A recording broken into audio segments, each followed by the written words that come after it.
Hello, this is Dr. Abrar Rehna, Assistant Professor in the Department of Electrical Engineering, and you are welcome to one of the specialized lab of the Department of Electrical Engineering, which is Scada Lab. Scada basically stands for Supervisory, Control, and Data Acquisition. So basically, there are three main components of the Scada system, and this lab is actually trying to demonstrate or giving the demonstration of working hand on a basic SCADA system. So supervisory stands for basically monitoring of what is happening in the field.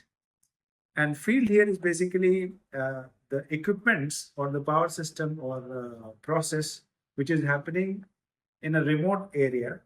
And with the help of communication channel, one person sitting in the master station is able to basically see, that means supervise, then control, and of course give the necessary decisions taken from the master station to the field equipment. That field equipment could be the transmission line, it could be a transformer, it could be something of switch gear or switching of the substations or something similar to the power system. So basically, this lab is comprised of some experiments. We will try to show you the experiments and also the different equipments and setup in this Scada lab. So let's come to the experiments. These are the list of experiments you can see. The first experiment is to analyze and make the hardware and software architecture of the Scada lab.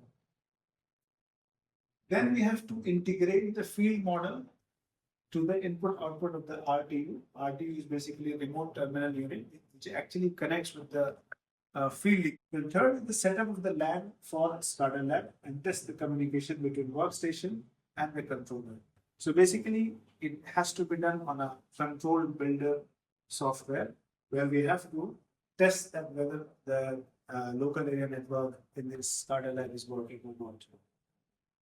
Then we have the experiment, that is SCADA project on freelance 200 TM. This is the name of the software, but actually the software has changed now. This incorporates the monitoring and display of the sending end, receiving end voltages and current values. Now the next experiment is about the functional block diagram, which has to be done on the software control builder. And there we have to basically see the effect of what we call a Faraday effect, which happens on the transmission line. Then we have the control of the circuit breaker through supervisory intervention as well as through auto mode.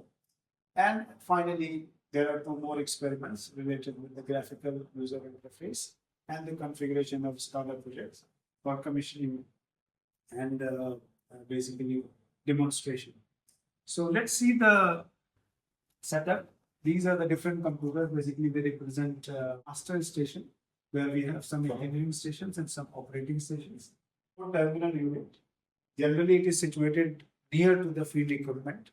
So what RTU does is it acquires all the data coming from the field, filters it, and then sends some of the relevant data to the next level, which is data processing unit.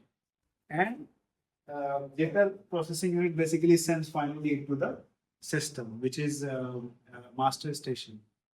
Now, to see and have a look of field equipment, this is a model of transmission line, three phases, that is R, Y, and B. Three phases are there. You can see capacitors and inductors are placed to basically understand the Faraday effect on the transmission line. You can see AC800M processor. We will understand more about it, more about this architecture, the hardware architecture and software architecture in the upcoming experiments. Thank you very much.